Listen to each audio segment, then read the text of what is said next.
نحمدہ ونصلی ونسلم علی رسولہ الکریم اما بعد۔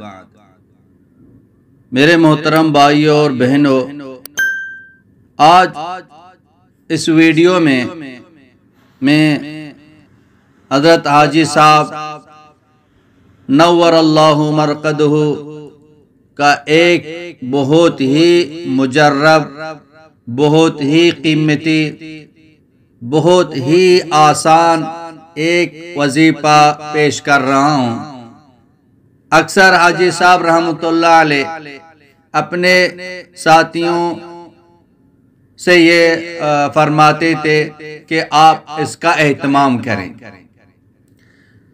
جو شخص حاجی صاحب رحمۃ اللہ علیہ کے پاس آتے تھے، حضرت یہ مشکل ہے، یہ مصیبت ہے، یہ میری ایک حاجت ہے، یہ مقصد ہے، یہ میرا مقصد پورا ہو جائے، میرا کام ہو جائے، آپ مجھے کوئی وظیفہ، کوئی نسخہ، کوئی عمل آپ عنایت فرمائیں۔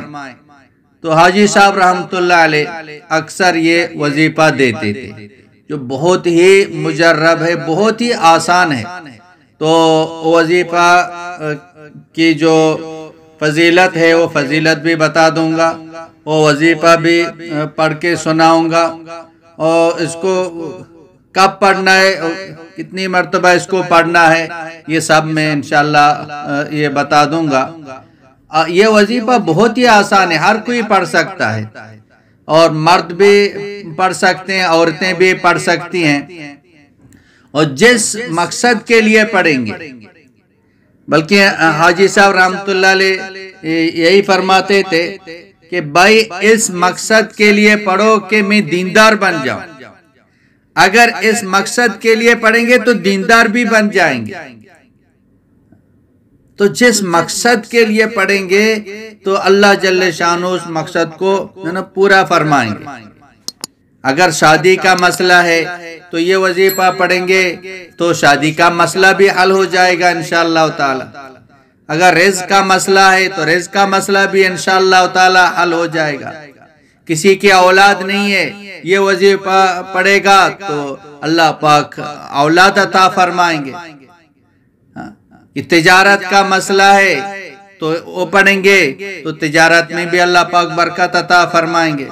اگر کوئی ایسی بیماری میں مبتلا ہے تو اس بیماری کے لیے پڑھیں گے تو اللہ جل شانہ شفا عطا فرمائیں گے۔ جس مقصد کے لیے پڑھیں گے، دو آدمیوں کے اندر صلح نہیں ہو رہا ہے تو آپ یہ وظیفہ پڑھیں گے، اللہ سے دعا مانگیں گے تو اللہ پاک وہ مسئلے کو حل فرمائیں گے۔ شرط یہ کہ یقین کے ساتھ ہو۔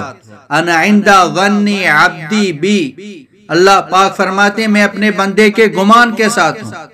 جیسے گمان کرے گا تو ایسے اللہ پاک فیصلہ فرمائیں گے۔ یہ وظیفہ بتانے سے پہلے یہ ساری باتیں میں اس لیے عرض کر رہا ہوں کہ وظیفہ ہم پڑھتے ہیں تو یقین کے ساتھ پڑھیں اور تمام گناہوں سے توبہ کریں۔ تو یقین کے ساتھ پڑھیں گے انشاءاللہ تعالی ہمارے کام ہو جائیں گے۔ مال سے کام نہیں بنتے، اعمال سے بنتے، لیکن یقین ہو، اللہ پاک بندے کے گمان کے ساتھ ہے۔ جو بھی مسئلہ ہے اعمال کے ذریعے سے ہم اس کو حل کرنے کی کوشش کریں۔ بار بار پڑھیں، بار بار پڑھیں، بار بار پڑھیں، یعنی ایک دو مرتبہ پڑھیں گے کام نہیں ہوگا تو اس کو چھوڑ دیں گے۔ بار بار پڑھیں تو انشاءاللہ تعالی اللہ پاک اس مصیبت سے نجات دیں گے۔ تو جس مقصد کے لیے پڑھیں لیکن یقین کے ساتھ پڑھیں۔ تو اس کا پڑھنے کا طریقہ یہ ہے، تو کسی وقت اس کو پڑھ سکتے ہیں، کسی بھی نماز کے بعد آپ اس وظیفے کو پڑھ سکتے ہیں۔ تو شروع میں 11 مرتبہ کوئی بھی درود شریف پڑھ لیں، اور آخر میں کوئی بھی درود شریف 11 مرتبہ پڑھ لیں۔